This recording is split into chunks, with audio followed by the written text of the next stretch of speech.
So today we'll be talking tight ends, free agency 2021. We already did the quarterbacks, running backs, wide receivers.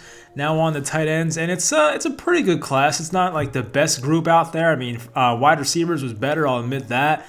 But this is not a bad group either. There's guys like Hunter Henry, Jonnu Smith, Gerald Everett, some interesting options out there. So leave in the comments which ones you want your teams to sign. Hopefully you guys enjoyed this video, and let's get into it. So first we have Hunter Henry, who was a former early second round pick back in 2016. So he's had a pretty nice career, but the problem is Hunter Henry has not been able to stay entirely healthy. He's never played a full season of 16 games, did come off a 14-game season, then he played 12 the year before, played 0 games back in 2018. I think he tore his ACL that year. 2017, played in 14, then played 15 his rookie year. So he's put up good numbers. He's a reliable guy. You know what you're getting. He's going to give you somewhere from that, 40 to 60 receptions, somewhere from 500 to 700 receiving yards. He's a pretty good blocker, a pretty good red zone option. So, you know what you're getting here. Hunter Henry did come out and say he wants to sign with a team that has a good quarterback. So I had the Patriots on here at first because Bill Belichick's had some quotes about Hunter Henry. He's very fond of him. I don't know why, but he's a very big fan of Hunter Henry. But if he doesn't go against his word, I feel like he wants to play with a good quarterback, and that's why I have the Chargers on here. I can see that one happening. I think the Chargers have bigger needs, like their left tackle and their offensive line in general, left guard too. They could fill in some spots on defense, so maybe Hunter Henry's not a top priority. But I can see the Bengals as well. Assuming Joe Burrow comes back healthy, they have one of the some of the most cap space in the NFL this offseason. I could see them signing a 26-year-old tight end like a Hunter Henry. We saw the Browns do something similar last year with Austin Hooper, sign a young tight end who's talented, help your young quarterback like Baker Mayfield. I could see that happening. And the Buffalo Bills, yes, they have Dawson Knox, but Hunter Henry's better. I feel like they can use an upgraded tight end, even their backup spot, push out their current backup, put Knox at backup, put Hunter Henry as their starter. I feel like that's not a bad move as well. So, he's a good option. I don't know how much he'll cost. He'll probably be the most expensive one in this bunch. Maybe Jonnu Smith, but I think Hunter Henry is like the top option at tight end this year. Number 2, we have Jonnu Smith, 25 years old, of the Tennessee Titans, and he didn't really make a name for himself up until this year. I feel like up until this year, I've always known Jonnu Smith as like that athletic guy that is behind Delanie Walker, and now Delanie Walker was not on Tennessee this year. Jonnu Smith got more run, more snaps, and he definitely proved that he's a pretty good tight end. I don't think he's great or elite, but he's pretty good. He's a very good red zone option, and that's, he had 8 touchdowns this year, as you can tell, but that's the thing. Do you want to overpay him based on his red zone production? That's the thing. I feel like in fantasy football, we do that a lot. We'll pay for a guy who scored 12 touchdowns the prior season. This is just like Eric Ebron a few years ago. He had 14 touchdowns one year. Then he was drafted in the 6th round of fantasy football. I thought it was a terrible idea, and it ended up being a pretty bad idea. But Jonnu Smith's the same thing. I feel like NFL GMs are more savvy than your average fantasy football people out there, but at the same time, Jonnu Smith is an average blocker. I don't think he's great at it, and he's a pretty good receiving option. So it's not like I don't want to pay him. I wouldn't pay him a bunch of money. I probably would not go into over $10 million per year. That sounds crazy, but Smith has upside. He's athletic. He's young. I feel like he would have some fits out there. I think the Tennessee GM has said that him and Corey Davis, if they get money elsewhere, good for them. So I feel like he might not be back. I could see the Carolina Panthers. They can use an athletic tight end. They tried it with Ian Thomas. Didn't really work exactly. I could see the Arizona Cardinals. They tried it with, what's his name? I forget his name now. They have Dan Arnold. He's on this list as well. I think Dan Arnold was their tight end for most of the year. I think they have Max Williams as well. But Jonnu Smith, I feel like, would be a nice fit there. In Arizona, he would not be asked to really run block all that much. I feel like it's more of a spread type thing. He'd be more of a receiver, probably right up his alley. So I could see that happening, but it's really, everything's on the table. I feel like a lot of teams can use a Jonnu Smith out there. I just would not overpay for him personally. Number 3, we have Jared Cook, who's already 33 years old, which is insane because I remember when he was first in the league with the Titans, I think it was, and he was this athletic freak, and a lot of people thought he'd be the next great tight end in football. He never got to that level, but he's been pretty good for the past half decade or so. So he's had a good year in Oakland. He had a couple good years, especially in 2018. Had a really good year. Was in Green Bay for a little bit, and then he was with New Orleans the past 2 years. Now, his lasting impression with Saints fans, not a good one. He fumbled the ball when they were up by 7 in Buccaneers territory, and then the Buccaneers came down and scored.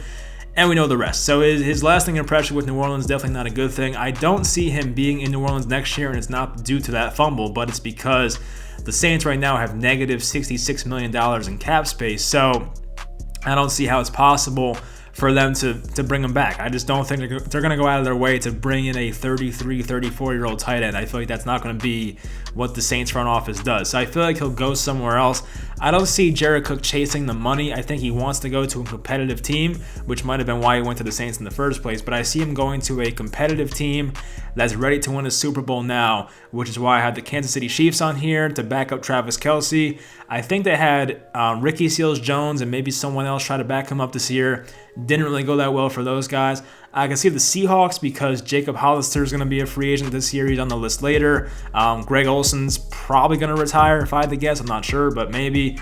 And the LA Rams because Gerald Everett, who's also on this list later, is a free agent. They still have Tyler Higbee, but the Rams, like the Saints, are not in the best cap situation right now. They might look to save money. Gerald Everett might make $5, $6, $7 million per year. Maybe you get Jared Cook on a 1-year, $2 million deal. He might save some money there. So I can see that happening. I just don't think Jared Cook's going to sign somewhere on a bad team. I think he wants to win, and I see him going to a competitor in 2021. Number 4, we have Gerald Everett, the 26-year-old, and as I said before, I could see him definitely leaving the Rams. I don't think he goes back because I think he's a guy who's about to earn his first big contract. He was drafted second round in 2017 by the Rams. I don't see him staying there. I think he wants to chase the bag, as they say. So I could see him going to the Bengals because right now they have, I think Drew Sample might be a free agent, not positive. I think he might be. CJ Uzama, I don't know how it's pronounced. I've heard both. I think it's Uzama. I'm going to go with that. Let me know if I'm wrong. CJ Uzama tore his Achilles. I was about to say Achilles. No, Achilles. And they can save money by letting him go. So I think they'll let him go. Who else do they have? They have someone else at tight end. I forget. But they definitely have a needed tight end right now, the Bengals, which is why I had Hunter Henry there before. Go and play with Joe Burrow. Definitely not that bad. So I can see Gerald Everett getting some money there. The New York Jets, they tried to make Chris Herndon work. It didn't work. And Chris Herndon was garbage last year. So maybe he stays on there, but I think they've realized by now that Herndon's probably not going to be the guy we wanted him to be. Maybe he has like a year 3 or 4 breakout. I don't know, but I feel like Everett's a better option right now, and the Jets have a ton of cap space, so maybe they make that happen.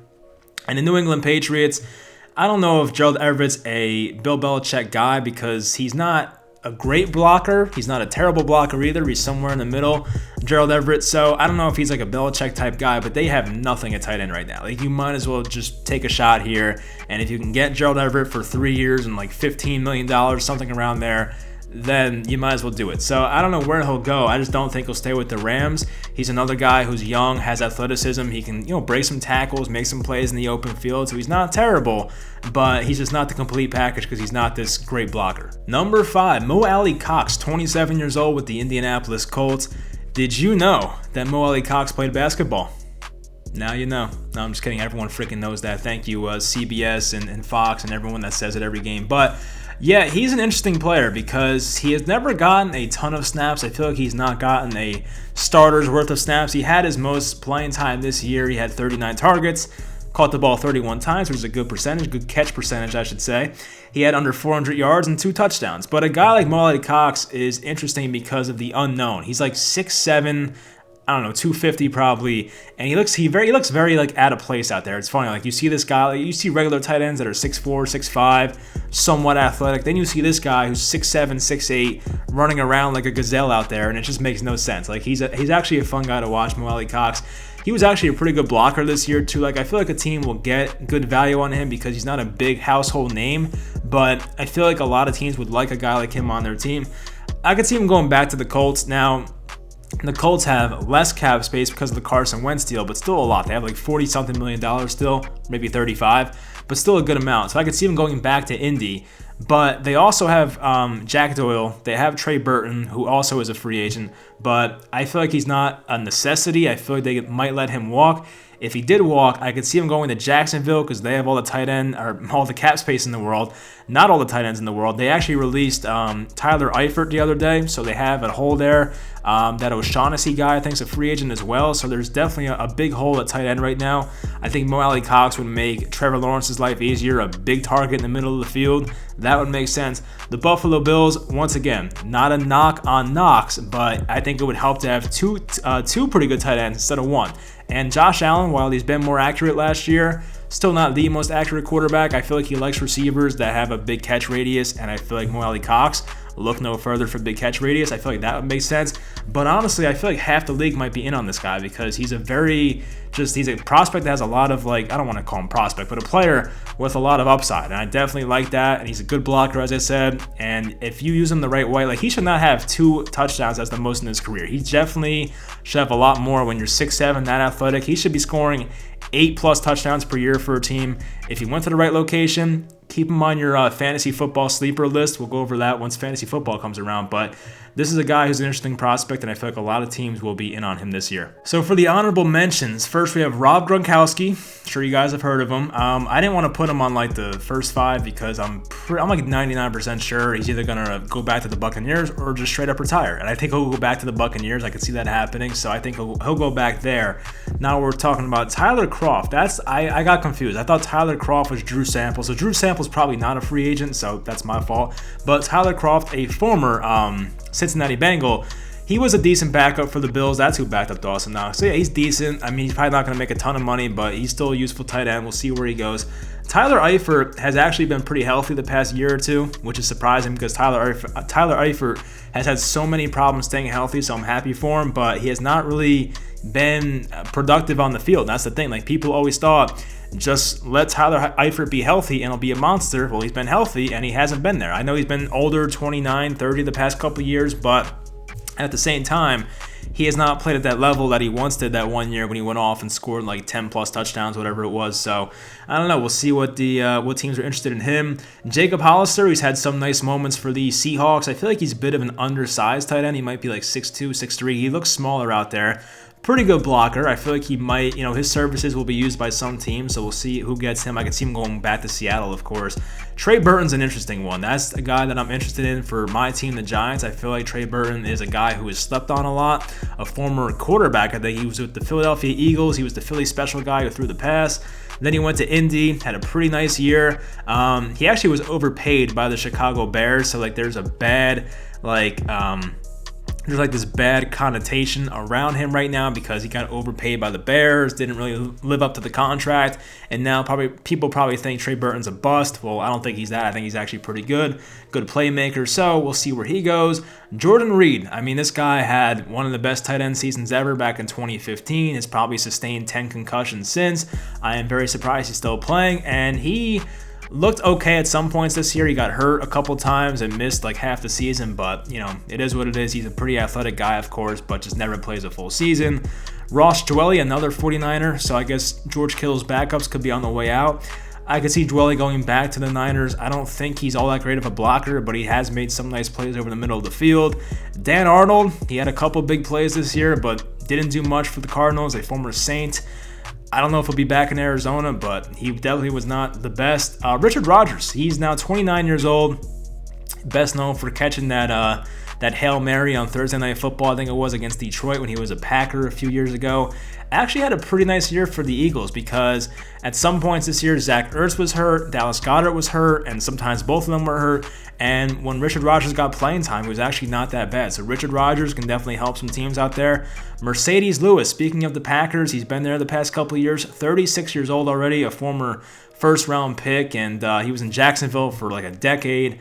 Been with the Packers for a little bit. I still think he wants to play. I feel like I saw that somewhere, so I don't think he'll go on a rebuilding team. I think he's going to stay with a competitor. I can see him staying in Green Bay. He's still a good blocker, so we'll find out where he goes. And Steven Anderson, who actually was with the Chargers this year. So Steven Anderson, I put him in here because I've always been a fan of his. Very athletic tight end that I always hoped would figure it out. He had a few nice games this year for the Chargers. Maybe he goes somewhere and finally makes a name for himself. He's now 28 years old, so I don't think he'll ever be one of the best tight ends in football, but he still can be a useful athletic tight end in the middle of the field. So, yeah, that's pretty much it. There's some other guys out there, not really worth noting in my opinion, but Leave in the comments where you think some of these guys will go. Hopefully you guys enjoyed this video. Next video, we'll do offensive line, so tune in for that one, and I'll talk to you guys next time.